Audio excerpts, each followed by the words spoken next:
Ladies and gentlemen, on behalf of Captify Consulting Investor Relations team, I welcome you all to the Q3 and 9 months FY26 post-earnings conference call of Madhusudan Masala Limited. Today on the call from the management team, we have with us Mr. Rishit Kotecha, Chairman and Managing Director, Mr. Hiren Kotecha, Full-Time Director, Mr. Kirit Dharavia, CFO, and Mr. Sarvesh Goel, Auditor. As a disclaimer, I would like to inform all of you that this call may contain forward-looking statements, which may involve risk and uncertainties. Also, a reminder that this call is being recorded. I would now request the management to brief us about the business and performance highlights for the period ended December 2025, the growth perspective and vision for the coming year, post which we will open the floor for Q&A. Over to the management team. Yes, thank you, Vinayji. Good afternoon, everyone. I hope all are well, and thank you for joining us today for the Q3 results of our Madhusudan Masala Limited. On behalf of the management team of Madhusudan Masala Limited, myself, Rishit Kotecha, Chairman cum Managing Director, pleased to welcome you to the Q3 and 9 months of financial year 26 earnings discussion. We truly appreciate your continued interest and support. I will now briefly take you through our Q3 and 9 months FY26 financial performance. Our Q3 financial 26 marked a strong operational and financial quarter, reflecting the scalability of our business model, improving mix and disciplined execution. Revenue for Q3 FY26 has been stood at 763.2 million and a growth of 20.3 year-on-year growth and a strong sequential upswing driven by high volumes, improved capacity utilization and strong traction in branded products. Our EBITDA has also been increased to 82.5 million, a growth of 79.6 million year-on-year, with EBITDA margin expanding to 10.8%, which is up by 357 basis points year-over-year, supported by our operating leverage and better product mix. Also, our net profit for the quarter was 47 million, which is up by 104%.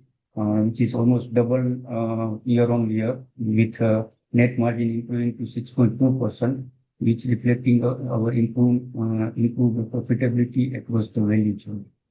Financial performance for the 9 months period has below, like revenue stood at 1,945 million, reflecting a 19.3% year-over-year growth.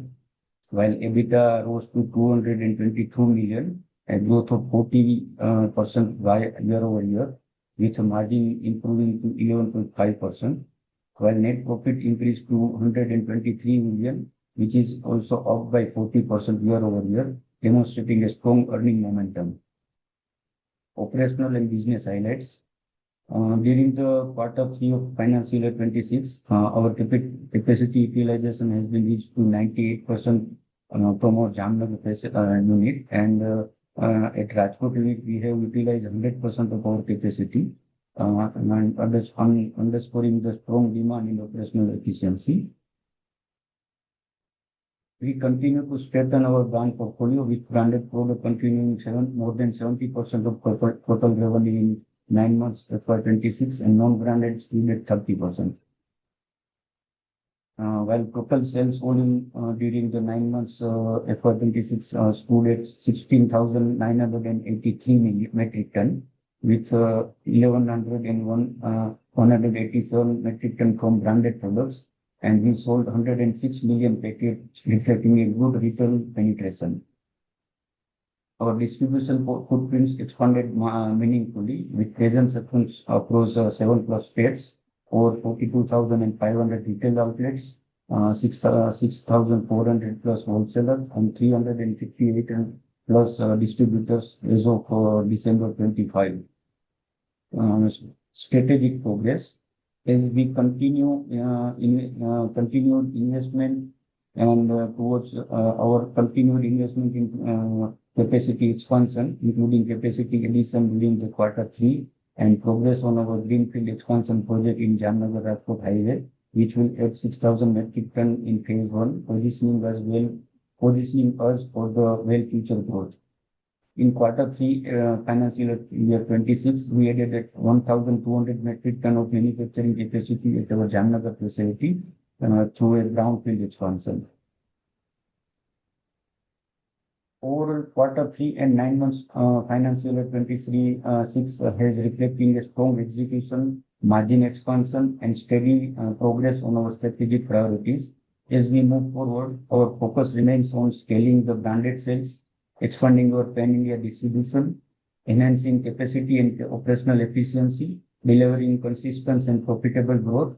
With this, I will now hand over the call for further discussion in question and answers. Thank you. Thank you, sir, for your detailed opening remarks. So, all those who wish to ask a question may use the option of raise hand or just drop a message on the chat window and we'll invite you to ask the question. We'll take the first question from Risha Mehta. Risha, you can go ahead, please. Yes, thank you. Good afternoon. Sir, my first question was, so there was a report, which said that China has become very active in the chili powder space, with chilies basically, and that could, lead to depressed prices in the Indian markets also. So, since chili, if I understand correctly, is close to one third of our revenues, right? So, how does this impact us? So, let's say if the chili prices come down, right? The commodity prices come down, then, how does it impact our revenue and margins? So, because from a value growth standpoint, do we need to pass on the price cuts to the consumers, which I think we will have to, assuming competition also takes price cuts. And then how do we think about EBITDA margins? जैसे कि आप EBITDA margin level पे आप EBITDA per ton maintain करने की कोशिश करते हैं हाँ या do we try to increase the EBITDA margin? Basically just trying to understand like with this example of chili कि inflationary environment और deflationary environment में इसका revenue और margins पे कैसे impact होता है when the commodity undergoes inflationary or deflationary cycle? Yes, yes. जी रेसा जी आपका जो क्वेश्चन है that is quite controversial because आपने जो एग्जांपल के लिए चिली का बताया कि चाइना में कुछ ग्लोबल इश्यूज है तो actually China is a net importer of chilli from India China is not exporter China को इंडिया से हम लोग एक्सपोर्ट करते हैं तो चाइना के यहाँ से चिली को लेके कोई प्राइस में प्रेशर नहीं हो सकता है और दूसरी बात कि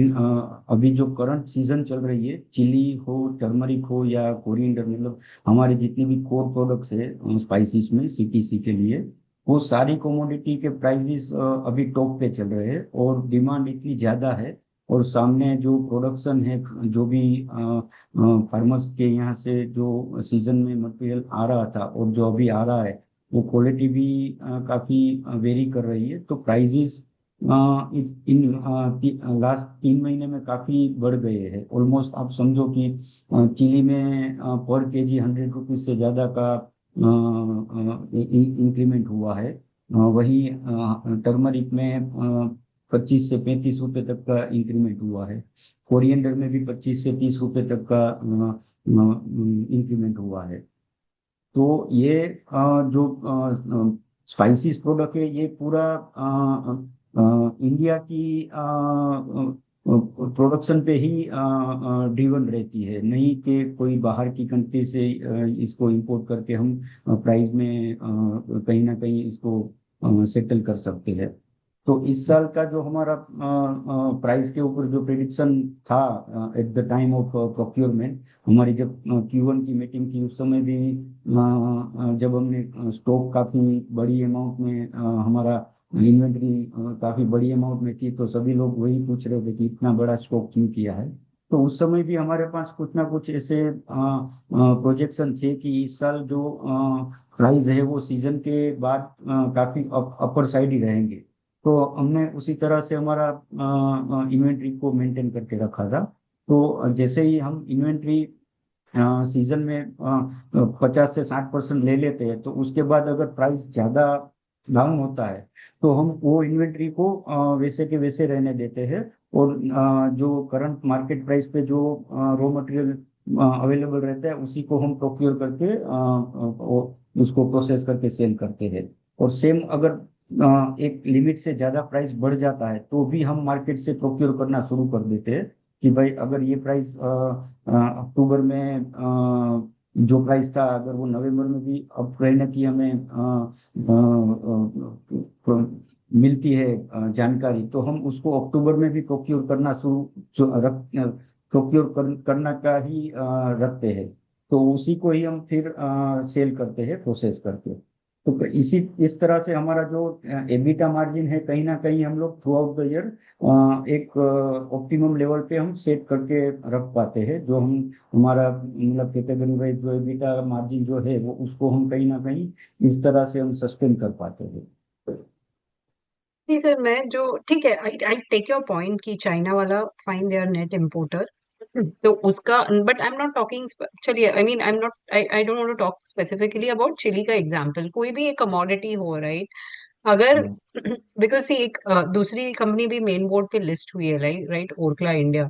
सो अगर yes, वो क्या कह रहे हैं कि पिछले 2 साल से एक डिफ्लेशनरी एनवायरनमेंट रहा है, राइट, कि कोविड के बाद एक बहुत बड़ा इन्फ्लेशनरी एनवायरनमेंट था जहां पे सबके प्राइसेस बढ़े थे, राइट, एंड देन पिछले 2 साल से प्राइसेस लार्जली म्यूटेड रहे हैं। तो yes, तो मेरा सवाल ये है कि मान लो जैसे ये इतना 2 साल डिफ्लेशनरी एनवायरनमेंट रहा है, तो इज इट दैट अभी हम ये कमोडिटीज में एक प्राइस अप ट्रेंड अभी देख रहे हैं? तो आप ये जो बता रहे थे जैसे कोरिएंडर, चिली वगैरह में 100 रुपीज का राइज हुआ है, या 25-30 रुपीज का राइज हुआ है, बट ये आप जो बता रहे हो, it is versus what time period? Is it 1 year ago जो सीजन थी उसके कंपैरिजन में, या व्हाट टाइम पीरियड? तो रेफरेंस कर पाएंगे हम कि अभी ये इन्फ्लेशनरी साइकिल स्टार्ट हो रहा है, या is it still deflationary cycle में ही हम है, या स्टेबल प्राइसेस के साइकिल में हम है? नहीं, एक्चुअली मैं आपको बताऊं तो हम लोग अभी इंफ्लेशनरी साइकिल पे ही चल रहे हैं। ये जो मैंने आपको प्राइस कंपैरिजन बताया, that is a particular third quarter.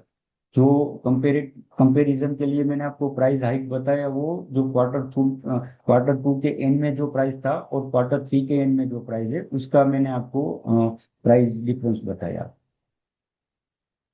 और सर, ये जो प्राइजेस होंगे अभी, ये जो 2 साल पहले before the deflationary cycle start हुआ, वो प्राइजेस के लेवल पे आ गए हैं हम, या हम उससे हायर ऑलरेडी चले गए हैं, या अभी भी उससे नीचे ही है?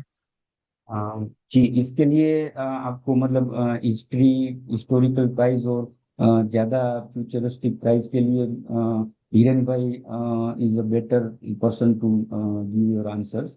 सो I will request Hiren to answer your question.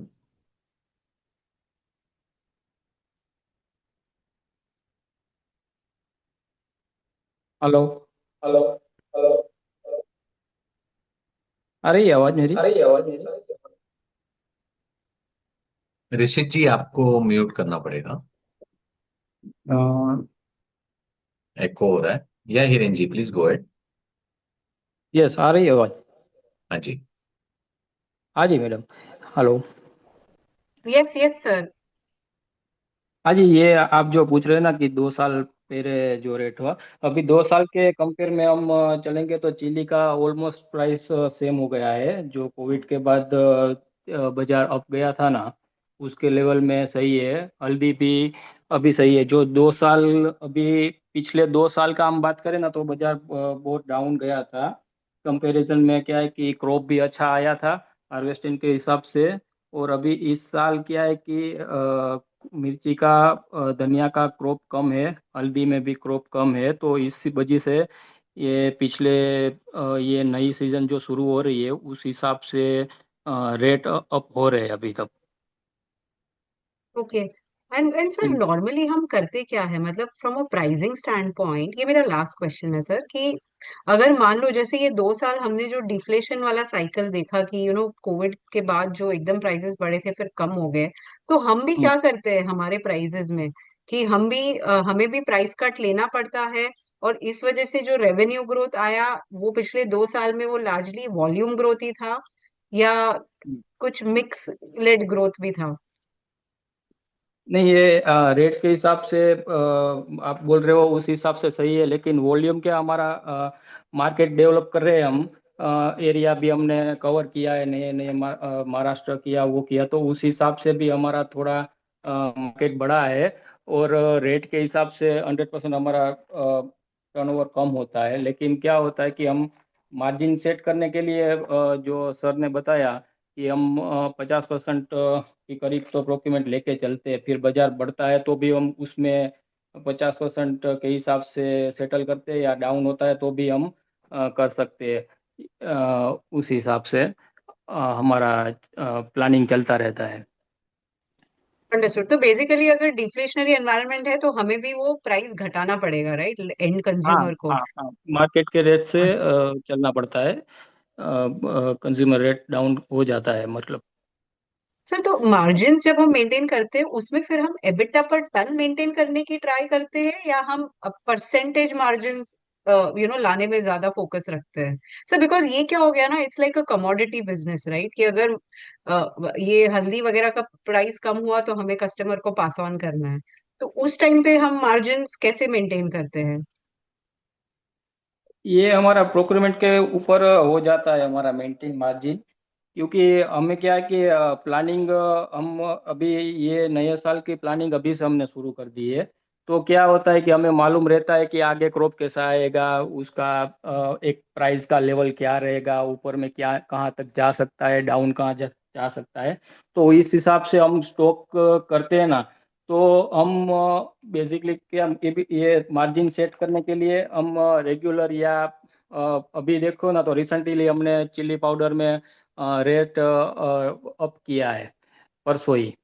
तो क्या अच्छा। होता है कि, हाँ, तो क्या होता है कि मार्केट एबिटा हमारा उस हिसाब से ही सेटल रहता है कि भाई हमारा अगर डाउन जा रहा है मार्जिन तो हम रेट अप करते हैं। फिर हमें लगता है कि भाई चलो अभी हमारा एक्चुअल मार्केट में हमारा मार्जिन सही बैठ रहा है, या कस्टमर बढ़ाने हैं, तो हमारा मुनाफा मार्जिन देख के हम रेट कोई स्कीम देते हैं, कोई कस्टमर को एक एक्स्ट्रा कमीशन पे या कुछ ऐसे करके भी हम व्यापार को बढ़ाने के लिए करते हैं।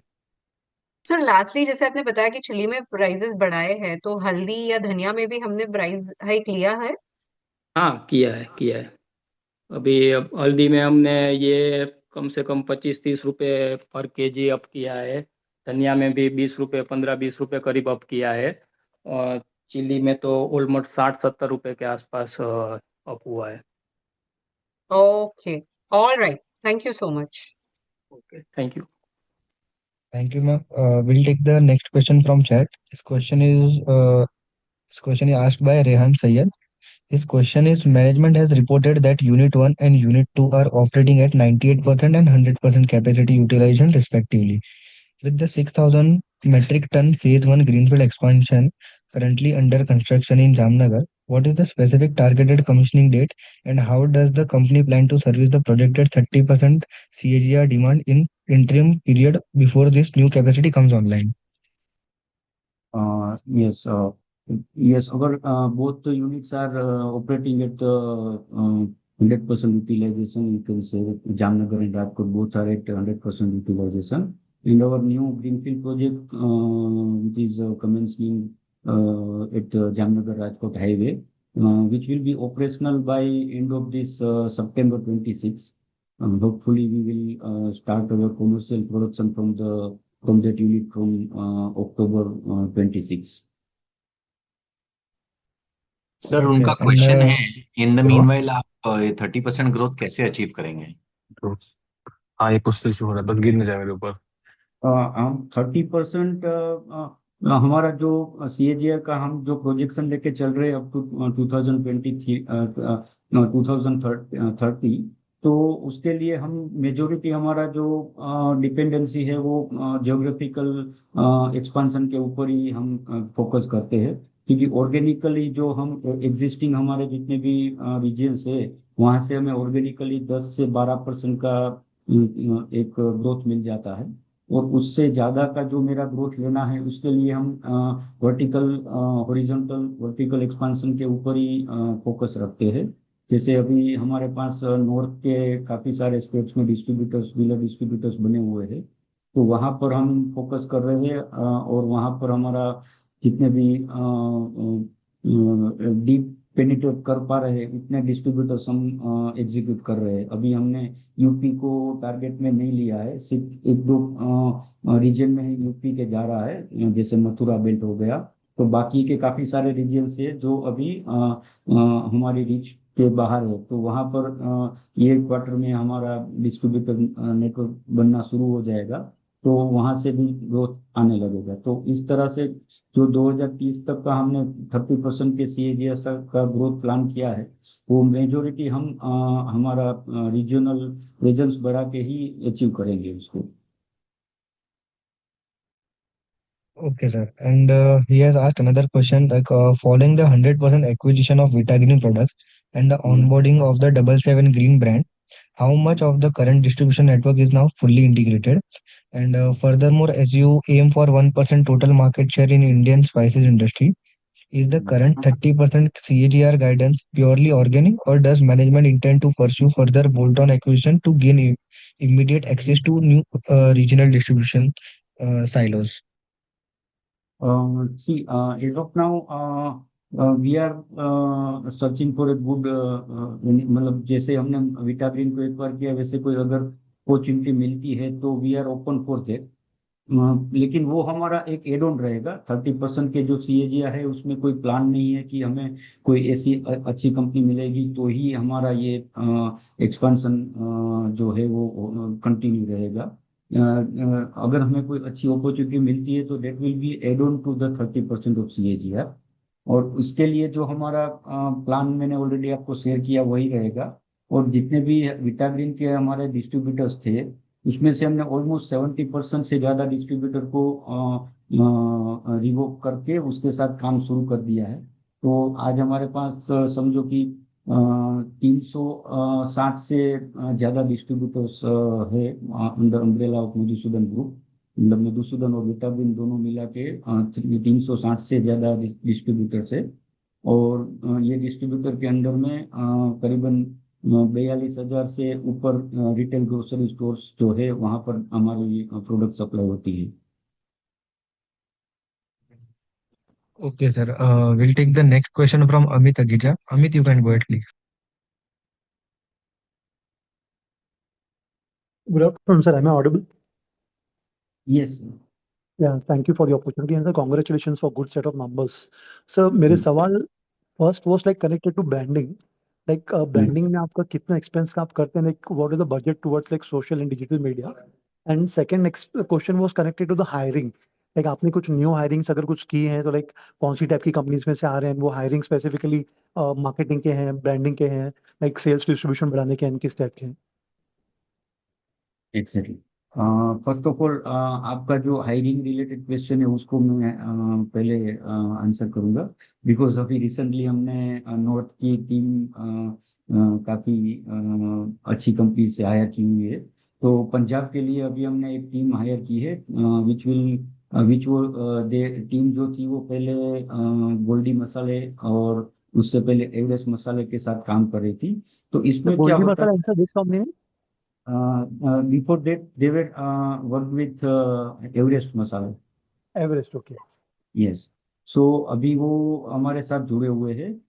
इनफैक्ट ये जो पूरी टीम है पंजाब की वो 2015 में 15 तक विटाग्रीन के साथ ही काम कर रही थी, लेकिन उसके बाद विटाग्रीन का कुछ फोकस नहीं था पर्टिकुलर उस समय के जो प्रमोटर थे उनका पर्टिकुलर स्पाइसेस बिजनेस के ऊपर।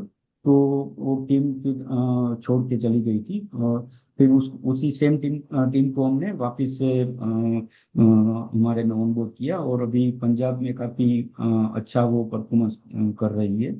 सेम अभी यूपी में हमारी एक टीम के साथ बात चल रही है, सेम वही टीम गोल्डी मसाले के साथ काम कर रही थी। और करंटली वो महाराष्ट्र के स्वादिति करके कोई मसाले ब्रांड है, छोटी ब्रांड है, उसके साथ काम कर रहे हैं। तो उसका ऑलमोस्ट हमारा फाइनल हो गया है, तो फरवरी से वो भी टीम ज्वाइन करेगी। तो यूपी ऑलमोस्ट हमारा 100% यूपी वो टीम कवर कर लेगी। तो ये कुछ ऐसे हम जो इंडस्ट्री के जो बड़े प्लेयर है वहां से अगर कोई अच्छी टीम मिलती है तो उसको हम प्रायोरिटी में रखते हैं कि भाई हमारा जो डीलर डिस्ट्रीब्यूटर का नेटवर्क है वो आराम से वो लोग डिप्लॉय कर सके हमारी ब्रांड के साथ। अंडरस्टूड। यस। और एंड सर जो ब्रांडिंग, सॉरी, ब्रांडिंग के लिए हमारा बजट वैसे सीजन के ऊपर ज्यादा रहता है। जैसे हमारा जनवरी से मई जून तक का पीरियड रहता है सीजन का। तो उसमें हम लोग करीबन जो हमारा सेल्स रहता है उसका 1 से 1.5% तक का एक्सपेंस करते हैं मार्केटिंग के, मतलब जो जनरल मार्केटिंग जिसको बोलते हैं, होर्डिंग्स हो गए, या तो कस्टमर के यहाँ पेशिया बनाना है, एफएम में एडवर्टाइजमेंट होगी, ये सब जो कन्वेंशनल टाइप की जो मार्केटिंग रहती है उसके ऊपर हमारा 1.5 से 2% तक का रहता है मार्केटिंग स्पेंड। और डिजिटल में हम लोग अभी तक तो कुछ ज़्यादा स्पेंड नहीं कर रहे थे, लेकिन रिसेंटली हमें जो ई कॉमर्स साइट से जो रिस्पॉन्स मिल रहा है और कितना क्विक कॉमर्स पे हम लोग जाने के लिए जो काम कर रहे हैं, तो उसके बाद हमें हमने हमें देखा कि भाई इसका जो ग्रोथ है वो मल्टीफोल्ड है। मतलब अगर अगले महीने मेरा ऑन एन एवरेज 50 ऑर्डर का पर डे का था ई कॉमर्स पे, तो वो इस महीने वो 50 से सीधा 100 हो जाता है। तो उसका जो एक कन्वर्जन रेशियो है वो काफी अच्छा है। तो इस बार हमने Q4 से डिजिटल के लिए हम अलग से बजट बनाने का प्लान किया है। उसका अभी फाइनल नहीं किया कितना बजट उसमें स्पेंड करेंगे, क्योंकि काफी सारी कंपनीज के साथ हम लोग अभी डिस्कशन कर रहे हैं कि कितना बजट लेके हम अच्छी रीच बढ़ा सकते हैं। तो उसके ऊपर जैसे ही फाइनलाइज होगा फिर उसके बाद हम बजट डिसाइड करके उसके ऊपर काम शुरू करेंगे। Sir connected to this the follow up, like branded sales आपकी कितनी टका है रेवेन्यू की, एंड आगे आप उसको कहाँ देख रहे हैं? इन Q3 जो ब्रांडेड सेल है वो 72% रही है हमारी, और लास्ट Q3 में वो 62% थी। तो एक साल में हमने ऑलमोस्ट 10% हमारी ब्रांडेड सेल को अप किया है। तो ये 2028 तक हम लोग प्लान कर रहे हैं कि हमारा जो जितना भी रेवेन्यू है वो 100% ब्रांडेड का ही रेवेन्यू हो जाए। Understood sir, congratulation and sir all the best for the future. Yes, thank you. Thanks, Amit. We'll take the next question from Sanchita Sud. Sanchita, you can go ahead, please. Yes, hi. Thank you for the opportunity. मेरा question था कि जो हमारी current capacity है, उस पे हम at peak कितना रेवेन्यू कर सकते हैं, and once the new Jamnagar facility comes on stream तो वो टोटल 12,000 मेट्रिक टन्स पे हम कितना रेवेन्यू कर सकते हैं? एज ऑफ नाउ हमारी जो जामनगर फैसिलिटी है वो 6,000 मेट्रिक टन पे पहुंच गई है। तो अगर करंट सिनारियो की प्राइस को हम कैलकुलेट करें तो ये सेम फैसिलिटी पे हम लोग तो भी 100% यूटिलाइज है। तो आप समझ सकती है कि हम लोग मैक्सिमम 300 करोड़ तक का सेल कर सकते हैं ये कैपेसिटी पे। लेकिन क्या होता है कि काफी सारे जो हमारे प्रोडक्शन जो फैसिलिटी होती है उसमें मेजोरिटी हमारा जो टाइम कंज्यूमिंग प्रोसेस है वो RM टू SFG का प्रोसेस रहता है। तो कई बार हम सीजन में क्या करते हैं कि रॉ मटेरियल को प्रोक्योर करके वहीं पे हम आउटसोर्स करवा के उसको SFG में कन्वर्ट करवा लेते हैं। तो वहां पर हमारा जो एक प्रोसेस है वो कम हो जाता है, और SFG से सिर्फ हमें पैकेजिंग करके FG में ही कन्वर्ट करना रहता है। तो इस तरह से हम लोग ये सेम जो हमारी जामनगर फैसिलिटी है ये सेम प्रैक्टिस से हम लोग आराम से 500 करोड़ तक का रेवेन्यू कर सकते हैं। Okay, sir. Thank you and all the I hope best. you understand my point. Thanks, Sanchita. We'll take the next question from Amit Mehendale. Amit, you can go ahead, please. Hello hi thanks for the opportunity sir मैं वो previous questions को just clarify करना चाहूँगा अभी जो नया capacity अक्टूबर में आएगा वो होने के बाद हमारा पीक रेवेन्यू क्या हो सकता है? वो होने के बाद हमारा पीक रेवेन्यू जो है वो 600 करोड़ से ऊपर हो सकता है, क्योंकि उसमें 100% इन हाउस प्रोडक्शन हो जाएगा। कुछ भी आउटसोर्स करने की जरूरत नहीं रहेगी। Right sir. और हमने एक कंपनी अभी रिसेंटली ट्रैक करना चालू किया था। I think there was another capex which was planned जो आई थिंक 12,000 मेट्रिक टन का था। I am not very sure is that a plan also कि फेज 2 कैपेक्स? यस, वो जो 12,000 का जो है वो फेज 2 में रहेगा।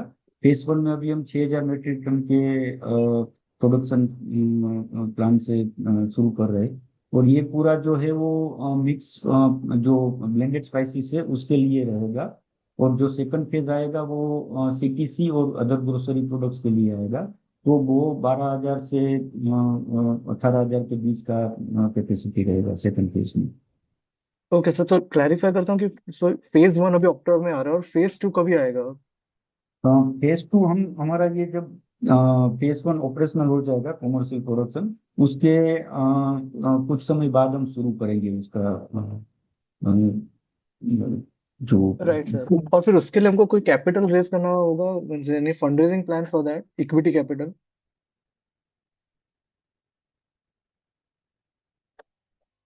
हेलो? हाँ, अभी कोई फंड रेजिंग के लिए कोई प्लान नहीं किया है हमने। उस समय देखेंगे क्या वायबिलिटी रहती है, whether we are going with debt और fund raising. Right sir. I mean broadly कितना कैपेक्स होगा, क्योंकि उससे हमको पता चलेगा कि वी कैन अंडरस्टैंड कि कितना एबिटा आएगा, तो वी कैन ब्रॉडली कितना कैपेक्स होगा? Will be 40-50 crore? है उसके लिए मेरा कैपेक्स जा रहा है 18 सीआर का। और जो नया यूनिट है उसका अभी फाइनलाइज नहीं किया है, क्योंकि कौन सी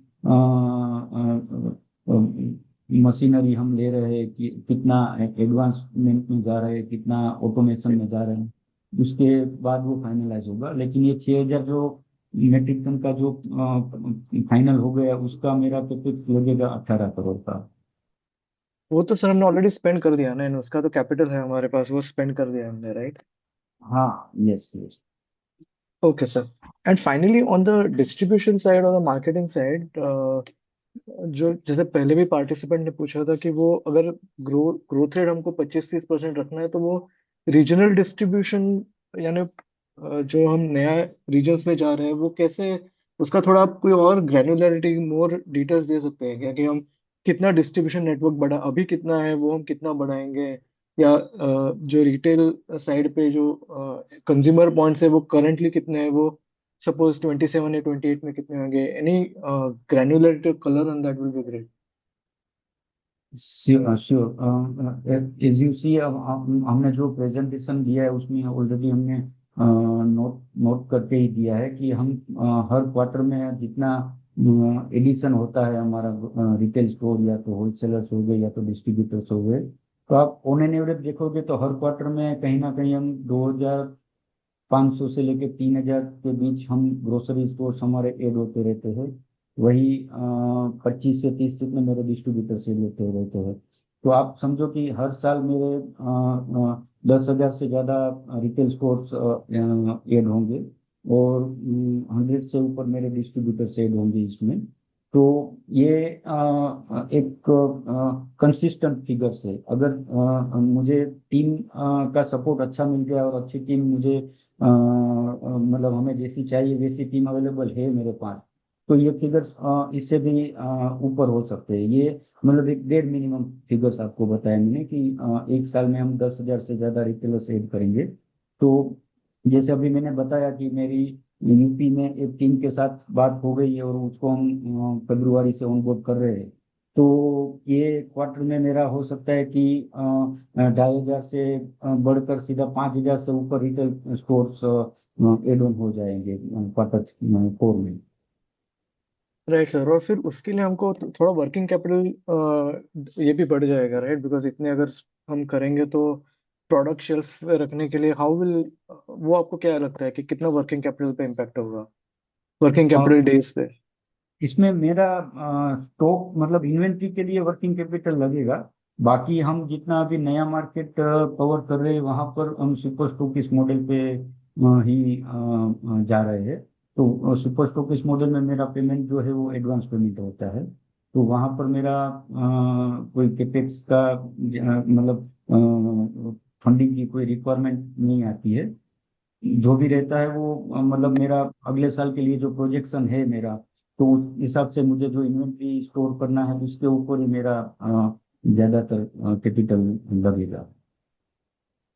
okay sir, and my last question is on the margins, जो आई थिंक थोड़ी पहले भी बात हुई थी कि अगर प्राइसेस जब भी गिरते हैं हाँ। तो वो कैसे होता है कि क्या मीन्स कितना प्राइसिंग पावर हमारे पास है, हमारे कॉम्पिटिटर्स के पास है? जनरली सब सपोज अगर हम रॉ मटेरियल के प्राइसेस 10% से ड्रॉप हुए तो फिनिश गुड्स के प्राइसेस ऑल्सो सिमिलरली 10% ड्रॉप होते हैं कि कैसे? जनरली कॉम्पिटिटिव इंटेंसिटी कैसा है कि वो प्राइसिंग पावर है हमारे पास या हमारे कॉम्पिटिटर के पास, कि कैसे होता है वो? Actually, Hiren bhai will answer the question more precisely than me. Yeah, I mean, see, Hiren, I'll just clarify. See, our understanding is that for ये some ये products, क्या होता है कि ये प्रोसेस रहता है। मतलब एक एक हम मधुसूदन मसाला ही नहीं है कि हम मार्केट में जो भी प्राइस लेके जाएंगे तो हम अगर मार्केट डाउन हुआ है रॉ मटेरियल का तो हम डाउन करेंगे तो हमें हमारा माल बिकने लगेगा, और या तो अप हुआ तो अप हो करके हम माल बेचने लगेंगे। ये एक पूरा सिस्टमेटिक वे में काम होता है, जैसे रीजन वाइज होता है। जैसे यहाँ सौराष्ट्र में हमारी डबल हाथी ब्रांड है, उसके अलावा और 2-3 ब्रांड है जैसे हाथी मसाला हो गए, अदानी स्पाइसेस हो गए। तो ये सब हम एक जो हमारी क्वालिटी होती है उसके कंपेरेटिवली प्राइस लिस्ट अपडेट्स होते रहते हैं। तो जैसे कोई हमने प्राइस बढ़ाया तो दूसरी कंपनी भी बढ़ाएगी, अगर दूसरी कंपनी ने प्राइस घटाया तो हमारी कंपनी भी घटाएगी। तो ये रॉ मटेरियल के फ्लक्चुएशन के साथ तो प्राइस अप डाउन होता ही है, लेकिन कंपटीशन के साथ भी उसको मैच करके ही हम चलते रहते हैं। तो ऐसा नहीं है कि 10% अगर रॉ मटेरियल का प्राइस अप या डाउन हुआ तो सेमी फिनिश गुड्स में भी उतना ही कम होगा। हो सकता है कि फिनिश गुड में 15 दिन बाद हो और वो भी 2 या 3% का ही डाउनग्रेड हो।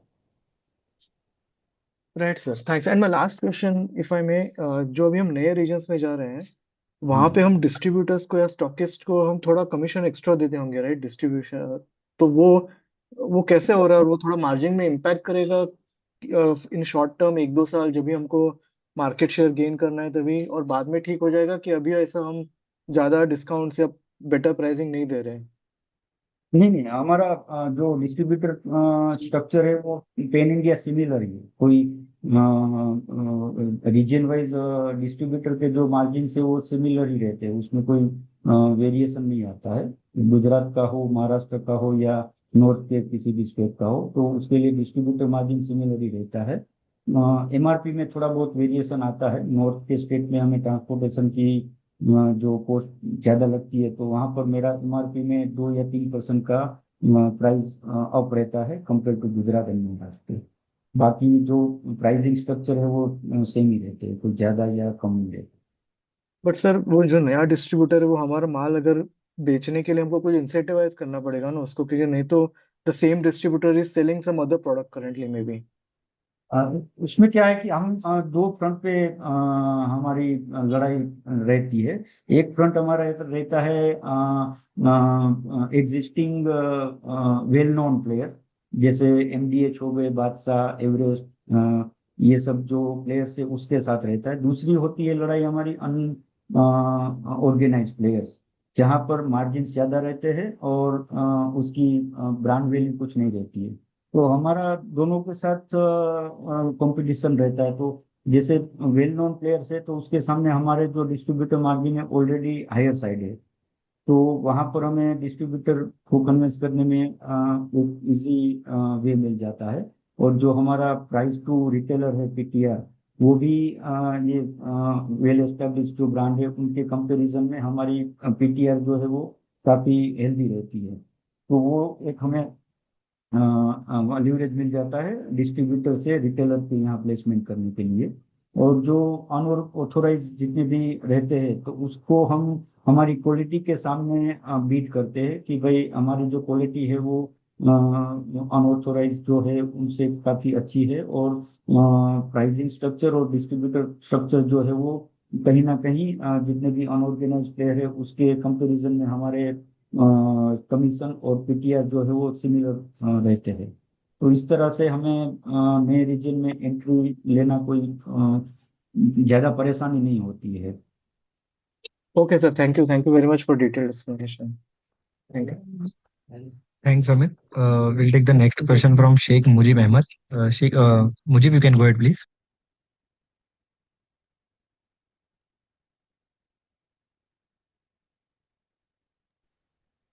Uh, Sir, we'll move on to Vijay Chauhan. Vijay, you can go ahead, please. Yeah, thank you for the opportunity. So majority of my questions on the business are answered. Yes. So my question is on the exit run rate side. So we have done somewhere around हमने 195 crore तक कर लिया है in the first 9 months. So are we on track to even deliver 25 or to 30% guidance for this year? Or we will see maybe मतलब we will see some deviation from the target that we have set? No, we are not taking a deviation. In fact, we stick at our projected target of 30%. Definitely, we will achieve the target with more than 30%. Okay so हम लोग at least 280 to 300 का जो हम लोग का target था consolidated basis पे that we will be trying to achieve right. Yes, already on the track, and that will be more than 300 as per our confidence okay seen over the market. Right and typically quarter four और quarter three में so quarter four is the strongest और the quarter three is the strongest as per your like experience. Actually quarter four stronger रहता है क्योंकि ज्यादातर season का जो मसाले की सीजन जो है वो क्वार्टर फोर से ही शुरू होती है। तो ज्यादातर क्वार्टर थ्री से क्वार्टर फोर ज्यादा अच्छा रहता है। राइट राइट और have we decided something on FY27 मतलब कितना रेवेन्यू कंसोलिडेटेड बेसिस पे if you have decided some internal target और EBITDA margin guidance would you like to give it right now? सी लोग नाउ अभी हम इसके बारे में डिस्कस करेंगे तो शायद सही नहीं होगा। लेकिन जो हमने गाइडेंस दिया है 30% CAGR का, that will continue, that will be sure. Okay. So that's all from my side. Thank you and once again best of luck for the future. Thank you. Hello. Thanks, Vijay. Yeah, Sheikh Mujib, you can go ahead, please. Yeah. Thank you very much, and congratulations for a good set of numbers, sir. I have a Thank couple you. of questions. Actually, you can say that this is a continuation of the earlier caller. Sir, right now, still we are 100 crores short of 300 crores target for this FY26 top line, correct? Yes. That means if we see the total growth in the last 9 months also, it is coming around 20%. So our target is at 30%. So how we are going to achieve this gap, sir, or fill this gap? Yes, you are right because in last quarter four we have achieved 25%, and also in this quarter four we have a dedicated plan for northern states. Like I already mentioned that in UP we have acquired a team in they will appoint new distributors and new regions in other part of UP. So that will be help us to achieve our target also. And our existing market is also getting carry forward. There were no carry forward stock at our distributor level. So Q3 के and में जो carry forward stock था distributor के पास वो काफी मतलब एक bottom level पे ही था। तो अभी जो जनवरी का जो जितना भी सप्लाई जा रहा है वो काफी ऑप्टिमम लेवल पे जा रहा है। मतलब जो रिटेलर सेकेंडरी जितना भी हो रहा है उससे भी ज्यादा वो लोग माल मंगा रहे हैं, क्योंकि हर रोज प्राइस हाइक आ रहा है। तो वो डिस्ट्रीब्यूटर्स भी अपने कुछ मार्जिन अच्छे रखने के लिए वो हमसे माल जो उसका सेकेंडरी हो रहा है उससे भी ज्यादा मंगा रहा है। तो होपफुली Q4 हमारा जो है वो आराम से 100 करोड़ प्लस हो जाएगा। ओके, वो बहुत अच्छी खबर दी है आपने। सर, और एक चीज ये है कि मतलब EBITDA margins, if I compare with Q2, it has been dropped from 14.5 to 10.8. What is the reason, sir, for such a drastic drop in a quarter? C Q2 में क्या हुआ था कि हमारा जो रेवेन्यू था वो काफी ड्रॉप हुआ था।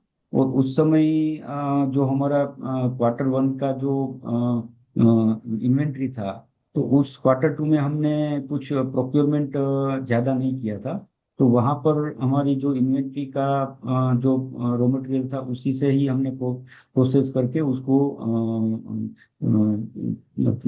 सेल किया था। तो वहां पर हमारा कुछ मार्जिन अच्छा निकल के आया था। अभी Q3 में काफी सारा प्राइस हाइक हुआ है। तो हमारा जो इन्वेंट्री लेवल है मेंटेन रखने के लिए हमने प्रोक्योरमेंट भी करंट प्राइस पे Q3 में किया हुआ है। तो दैट्स व्हाई और margin is consistent compare to the Q2। But overall हम देखेंगे तो काफी इम्प्रूव हुआ है Q3 में। So what we can expect, sir, in coming quarters? What will be the margins, sustainable margin? It will be around 10, 11, or Yeah, for the entire financial year, the EBITDA would be between 10.8 to 11%. okay, okay. Earlier, just in this con call, you have told that you are planning for 600 crore top line with the capex. Is this with the 6,000 metric ton greenfield expansion what you are doing, or with the 12,000 metric ton? No, 600 crore revenue is for 6,000 metric ton greenfield and existing unit only. Okay, okay, okay. Sir, with the addition of the new capacity in this quarter, I think around 1,000 plus something you have added, right? With this one, is the demand what we are getting from the outside? Are we still giving for outsourcing, or the internal capacity is fulfilling the requirement? No, we still have to give the material for outsourcing because our capacity is not yet sufficient to process the entire categories. Okay, okay. Sir, one more question. How are the chili prices now compared to Q2? Because in the Q2, I think the Q2 or Q1, it was, that means the prices were very low. But you told in the last quarter that the prices have been significantly improved. How are you seeing the trend in this quarter? Yes, so average sale price for our chili powder was 174 in Q2, and in Q3 the average chili sale price of chili powder is 241. So you can see the difference, like more than 65 rupees per kg. I think that one is being reflected in your bottom line also, because bottom line has been increased by 40%, whereas the top line is around 20%. I think, is it Yes, but our quantity wise sale has been also increased. okay? Okay, so in Q4, because now I think around 20 days have passed, are these prices are being sustained, or are you seeing any pressure?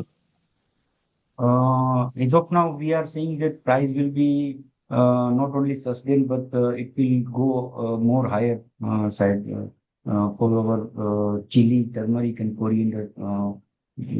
All of three, the commodity will price will go higher side. As of now, we are seeing is for market scenario.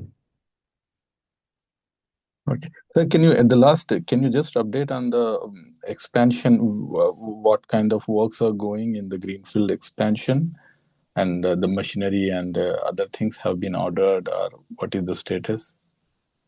Definitely. We have given a project to a single entity on turnkey basis. So all of the construction and PEB structure and the machinery will be provided by a single supplier. So we already ordered the machineries to them, and they are doing civil work as of now. And by end of this March, the civil work will be 100% completed. And after March, up to April to June, they will start and completed the fabrication work. And in July, August, they will start commissioning of machineries and take final run in August. Okay. Okay. It would be very great if you add the latest photographs in upcoming presentation with the construction status. That Yes, will. yes, it will be.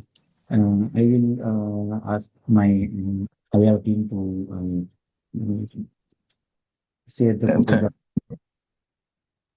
Thank you very much, sir. Thank you very much, and all the best to you. Thank you. Sir, we'll take the last follow-up question for the day from Amit. Amit, you can go ahead, please. Thank you, sir. Sir, my question is on the phase 2 capex, and we discussed about that little bit. मैं आपको थोड़ा हमारा एक thought process बताता हूँ, फिर आप बताना कि ये आपको ठीक लग रहा है क्या. See, from whatever we understand of the business, right, ये हम phase 1 के बाद 500-600 करोड़ का टॉप लाइन हो जाएगा. और अगर हम सेम EBITDA मार्जिन वगैरह करेंगे तो अंदाजे से 30-35 करोड़ का प्रॉफिट भी हो सकता है, जब भी वो पूरा कैपेसिटी यूटिलाइज होगा तभी. मोटा मोटा. और फिर उसके बाद जब भी हम phase 2 करेंगे, राइट, तो our capital requirement will also be around 40 crores. And assuming that we take 50% debt, तो 50%, 15, 18, 20 करोड़ तो हम कंपनी से लगा सकते हैं, सो दैट वो डाइल्यूट नहीं हो बाद में. तो ये आपको क्या लगता है, ये मीन्स क्योंकि डाइल्यूट होगा तो वो the capital expands, EPS drops, वो हिसाब से मैं बोल रहा हूँ. You think is correct assumption? मतलब आप कंसर्न क्या रेज कर रहे हो? नहीं, सॉरी सर, आपका आवाज नहीं आया. I couldn't understand.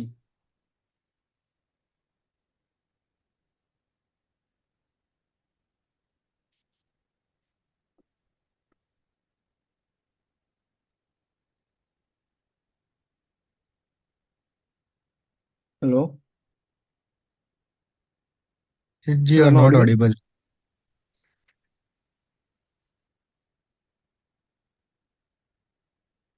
I think Rishij's line has dropped off. An issue with the audio. Yeah. Hello, am I audible? Sir.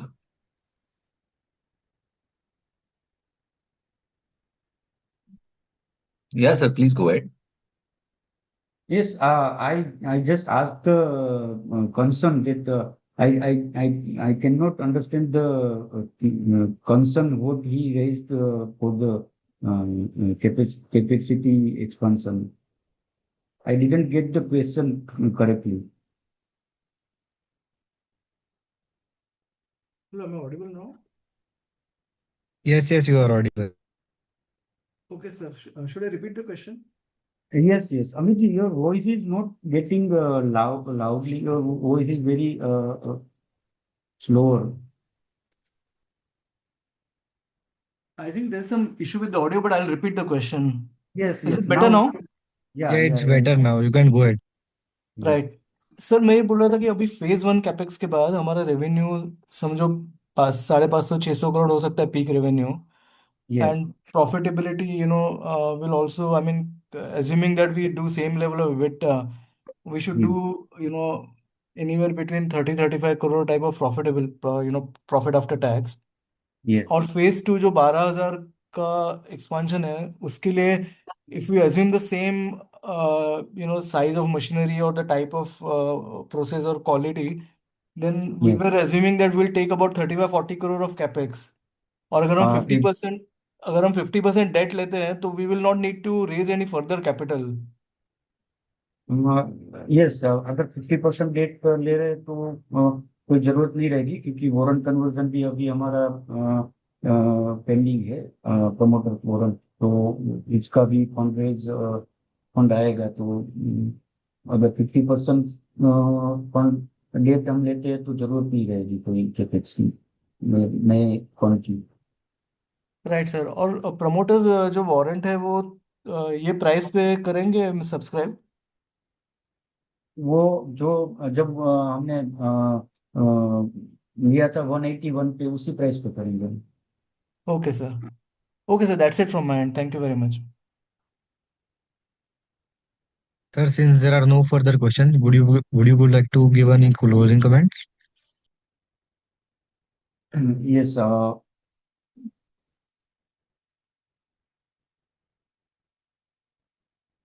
am I audible?